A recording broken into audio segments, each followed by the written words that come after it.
Buenas noches y bienvenidos a Desde las Cámaras, el único programa que pone bajo la lupa lo que hacen los diputados, los senadores y los congresos locales.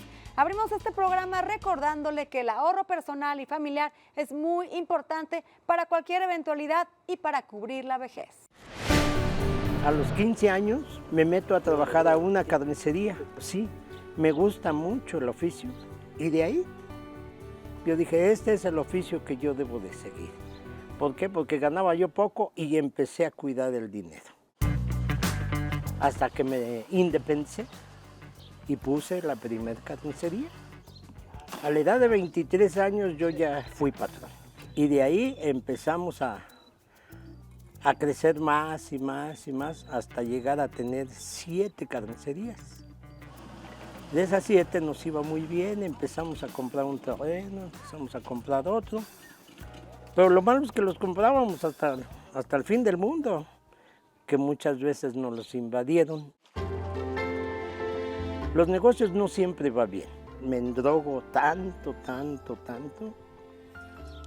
que debía yo 90 millones de pesos en 1989. La situación es como para salir por la puerta falsa. Llegar a pensar en el suicidio, pero también razonaba yo, el suicidio es valentía o cobardía.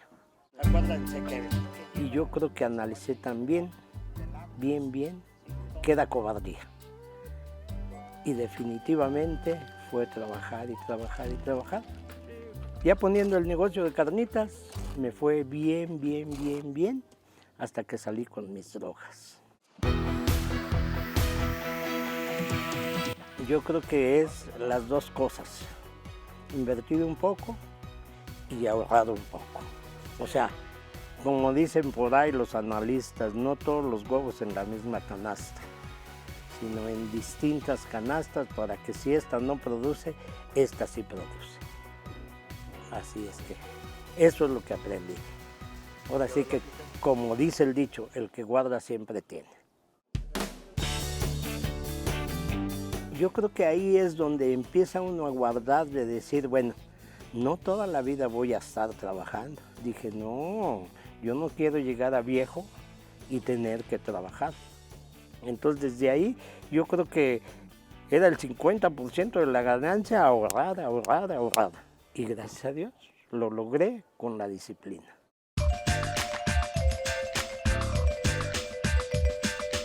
Y siempre tener un ahorro, ¿para qué? Para el tiempo de vacas flacas. Prever para el futuro. Porque si no prevé uno, siempre va uno a estar trabajando, siempre estar viviendo al día. El ahorro es la base de la riqueza. Entonces, siempre hay que ahorrar. Sobre este tema ya se pronunciaron varios legisladores a favor de fomentar el ahorro a través de iniciativas. La preocupación por proteger el ahorro de millones de mexicanos llegó al Congreso de la Unión. Este martes se presentó de manera conjunta en la Cámara de Diputados y el Senado un paquete de iniciativas que garantizarán que el ahorro de las familias no sea devorado por la inflación. Así lo explicó el senador del PAN, Héctor Flores Ábalos. Si me permiten decirlo, es absurdo que teniendo un rendimiento real negativo, es decir, perdiendo valor frente a la tasa de inflación, todavía el fisco haga una retención que no hace sino disminuir el capital y con ello el rendimiento y el ahorro. Para esto, dijo Flores Ábalos, se propone modificar la ley del impuesto sobre la renta. Otra modificación, ahora, a la ley de instituciones de crédito, evitaría que el dinero de cuentas inactivas, que no es reclamado por sus legítimos propietarios, vaya a parar a manos del gobierno. Proponemos que el destino de estos recursos, si bien están orientados a la beneficencia pública, haya una parte que el gobierno federal destine a programas de fortalecimiento,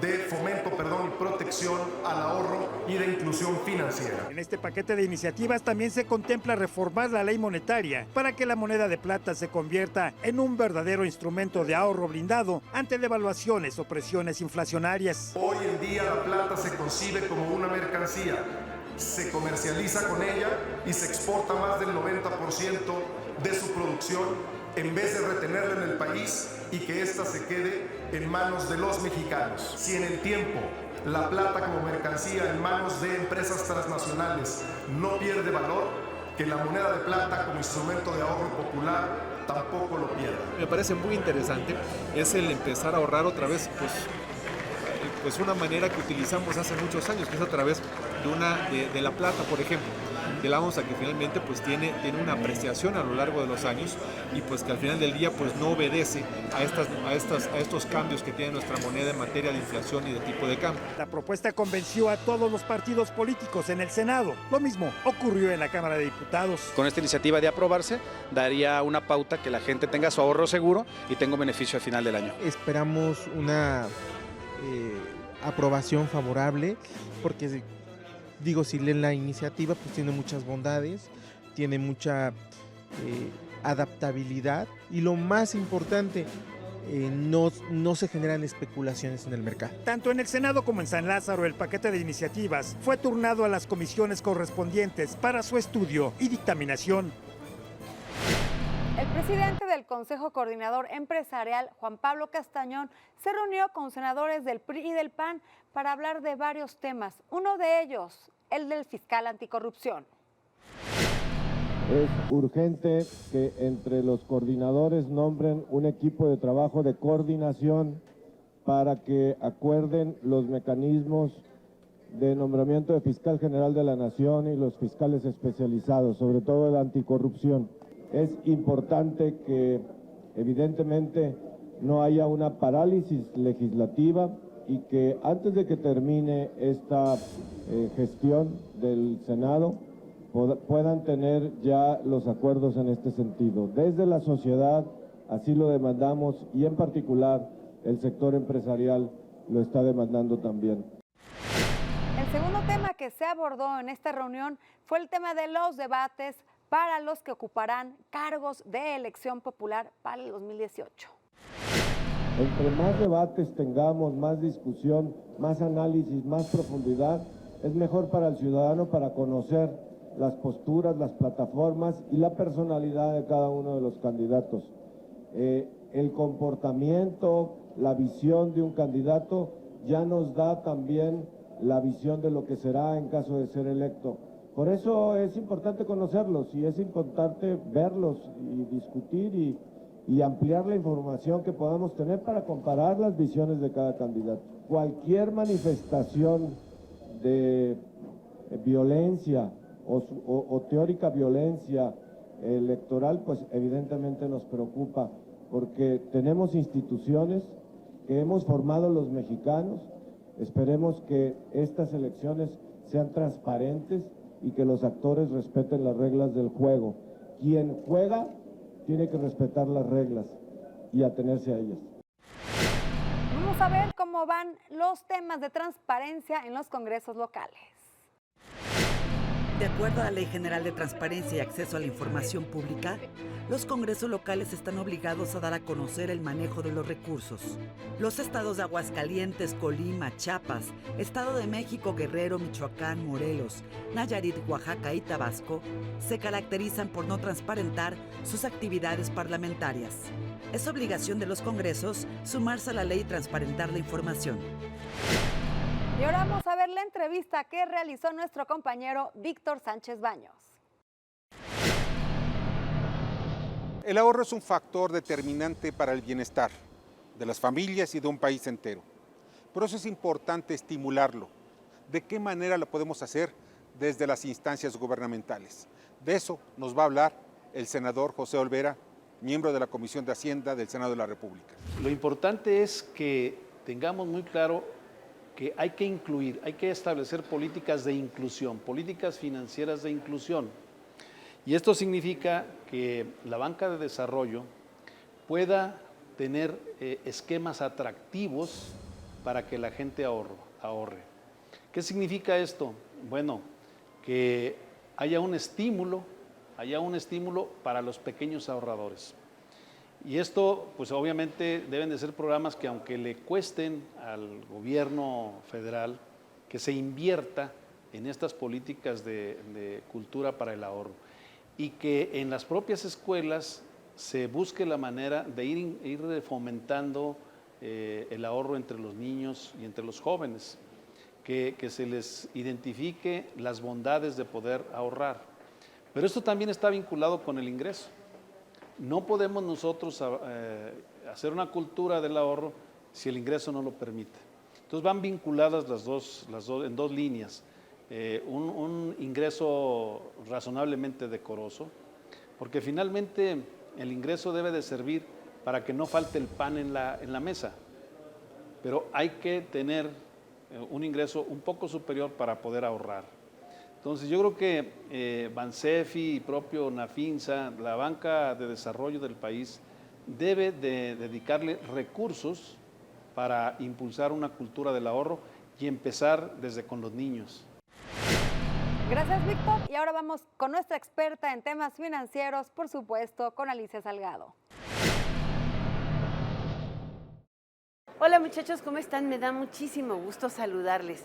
Fíjense que primero en la Cámara de Diputados y después en la Cámara de Senadores se realizaron o se presentaron una serie de iniciativas, diversos grupos parlamentarios, para incentivar el ahorro en México, pero sobre todo para preservar el valor adquisitivo del ahorro que realizamos los mexicanos a través del sistema financiero. La primera tiene que ver con una propuesta específica para que la inflación no se coma el ahorro. Esto tendría que ver con una modificación a la ley del impuesto sobre la renta, de tal manera que los bancos no se vean obligados a retenerte, o sea, no te retengan para efectos fiscales el porcentaje correspondiente al pago de intereses sobre un ahorro, porque cuando hay tasas de inflación altas, este ahorro se lo come la inflación y finalmente puedes tener rendimiento negativo. Sin embargo, te siguen reteniendo el porcentaje y no te lo devuelven. Entonces, lo que se está proponiendo es que esa retención no exista cuando el cálculo de la inflación en un trimestre resulte negativo o en un mes, por ejemplo. La otra alternativa es que se utilice el Fondo Global. Este es un fondo que se ha constituido de cuentas inactivas en el sistema bancario. Después de X tiempo se vuelven no los recuperan las personas. Pueden ser cuentas con montos muy pequeños. Alguna vez hemos comentado de ello. Yo lo que se está proponiendo es que el fondo se utilice para programas de inclusión financiera y ahorro popular. Me parece de lo más sabio, en lugar de que vayan a parar a Dios sabe qué y bajo qué discreción de definición pública quieren.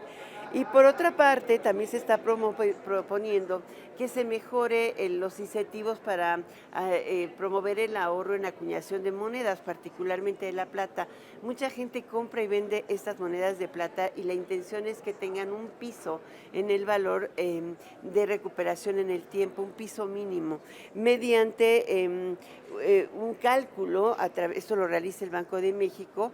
Hoy se realiza con base en el mercado de futuros y los precios de la plata en general, pero la acuñación no es necesariamente equivalente al valor histórico que puede tener el commodity, porque la plata, por ejemplo, se puede utilizar para fabricación de chips de teléfonos. Sin embargo, cuando se le utiliza como valor de acuñación del ahorro, lo que se busca es que se preserve su precio en el tiempo. Entonces se están buscando con esta propuesta de reforma a la ley del Banco de México, a la ley de ordenamiento de servicios financieros, de transparencia y ordenamiento de servicios financieros, o la ley de instituciones de crédito, cambios que creo que serían muy positivos para el ahorrador, para su bolsillo en particular. ¿Cómo la ven? Muchísimas gracias, nos vemos la próxima. Yo pongo este tema bajo la lupa desde la Cámara de Senadores.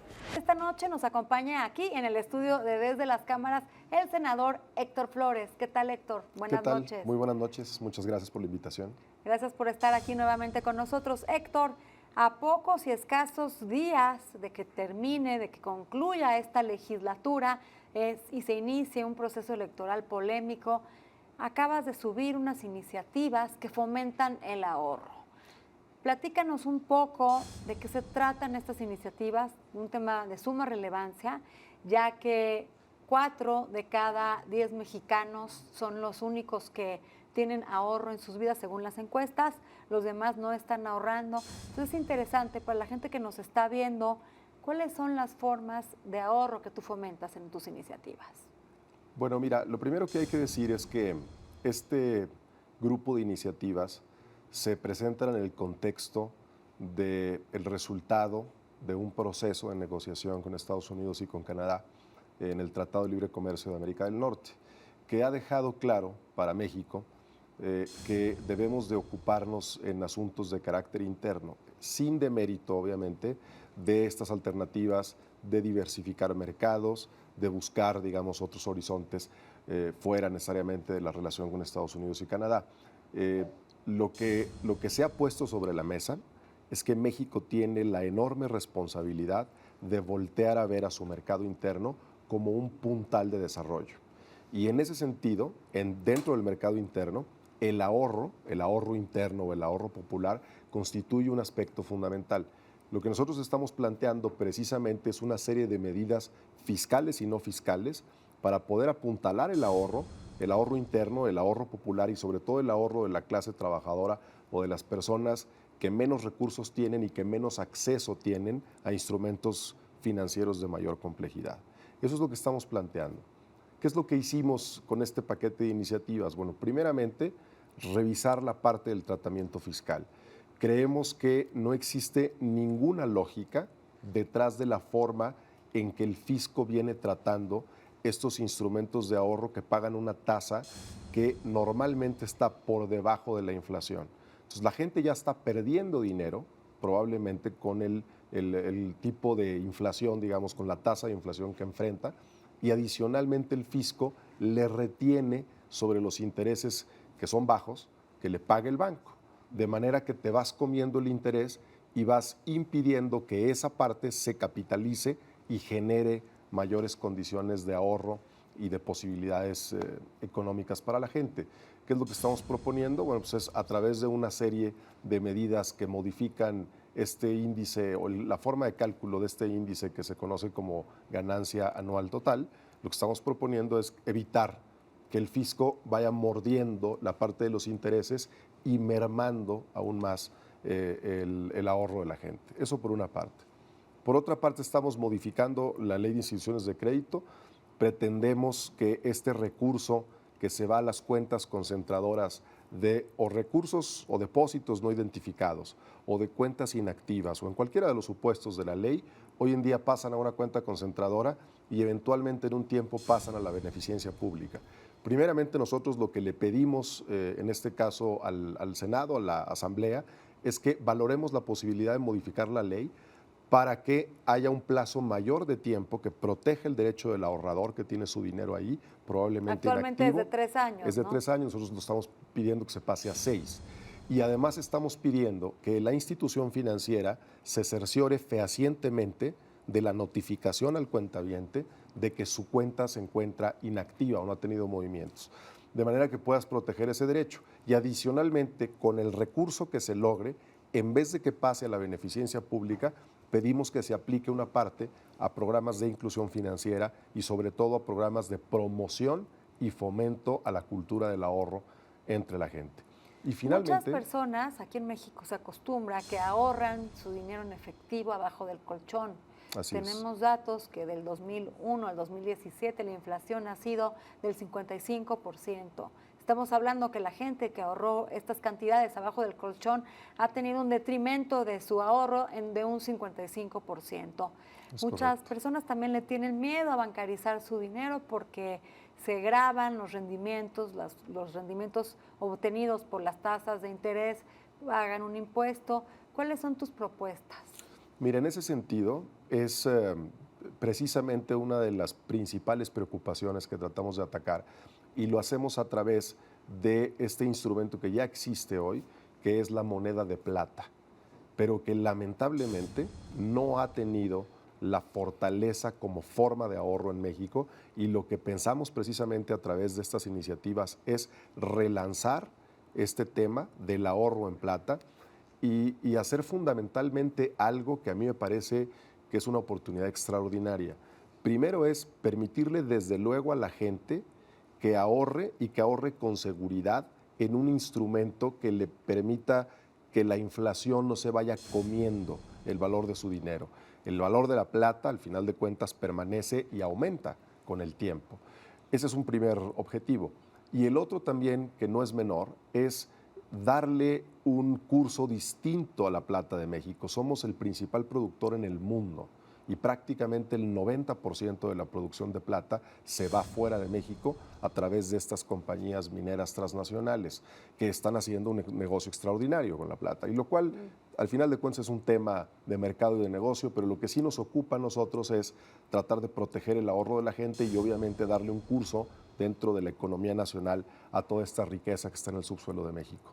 ¿Qué es lo que estamos pretendiendo con ello? Bueno, primeramente, que el Banco de México, trabajar conjuntamente con el Banco de México para, mediante reglas de carácter general que emite el Banco de México, permitamos que la cotización de la moneda de plata no esté referida a un valor diario que puede ir arriba o abajo en proporciones mínimas, pero que genere incertidumbre. Déjame decirlo así, si tú compras hoy una moneda de plata en el Banco de México y vale 200 pesos, el día de mañana puede aparecer a 199 y pasado mañana volver a 200 o pasar a 201. Mucha y así, fluctuación. Una fluctuación mínima que genere incertidumbre. Nosotros lo que estamos pidiéndole al Banco de México es que en su variable de cálculo incorpore el comportamiento histórico del metal y le permita tener un piso mínimo. Es decir, si tú compras una moneda de 200 pesos como ahorrador, que sepas que tu moneda de plata vale 200 pesos y mañana va a valer nunca menos de 200 pesos, probablemente 200 o 201, 205, pero siempre a la alza. ¿Por qué? No es un comportamiento ficticio, sino simple y sencillamente estamos reconociendo el valor histórico de la moneda que siempre va a tender a la alza, de manera que podamos fomentar a diferencia del oro, el cobre, que a veces han estado en periodos, han estado muy a la baja. Así es. La moneda de plata siempre ha permanecido. El comportamiento de la plata ha sido muy estable y sí hay mecanismos, por supuesto, y eso también es importante que lo conozca el público, hay mecanismos de cálculo por el Banco de México para poder prever esos ciclos de los que tú hablas precisamente hace un momento, y que tampoco el Banco de México se encuentre en un riesgo en ese sentido. Es un tema en el cual pretendemos trabajar con ellos y pretendemos también trabajar en algo que es muy importante, y es que esta moneda acuñada por el Banco de México realmente esté a la disposición del público. Hoy en día sabemos que son pocas las instituciones financieras que realmente se han tomado en serio este tema del ahorro en plata y por lo tanto no todas le dan la misma movilidad. Y al momento en que la gente quiere cambiar o depositar sus monedas para generar mayor seguridad o ahorro, no todos los bancos, digamos, te lo toman con la misma apertura, lo cual es indebido. Entonces, tenemos que trabajar con Banco de México para eso. Otro método viable para el ahorro y para fomentar el ahorro serían las afores. ¿Cómo lograr que la gente le invierta dinero extra a sus afores? Mira, ese es un tema fundamental. Lo que ha venido pasando es que el gobierno federal, concretamente la Secretaría de Hacienda, lamentablemente ha venido reduciendo las opciones de ahorro para el trabajador. Uno de estos temas tiene que ver con las aportaciones que hace el patrón a estos fondos de ahorro y la limitada capacidad de deducir esas aportaciones dentro de los impuestos que tiene que pagar la empresa, que teóricamente, o el patrón si es persona física, que teóricamente es pues quien asume, digamos, el costo o el pago de ese fondeo al trabajador, a su fondo de ahorro. De manera que lo que vamos a buscar también es justamente revisar todos esos esquemas, de manera que el patrón pueda hacer estas aportaciones o pueda incluso aportar más de lo que la ley le exige, y que estas aportaciones tengan un tratamiento fiscal mucho más benéfico, de manera que sea un aliciente tanto para el patrón entregarlo como para el trabajador no disponer de ese dinero, sino hasta que se dan o los plazos de ley o verdaderamente tiene una necesidad que justifique su disposición. Senador Flores, pues se nos acabó el tiempo. Muchas gracias por estar con nosotros en este programa. Le vamos a dar seguimiento a la discusión y, en su caso, aprobación de estas iniciativas tan importantes como son el fomento al ahorro. No dejen de vernos próximo jueves, 10:30 de la noche, en el único programa que pone bajo la lupa el quehacer legislativo. Buenas noches.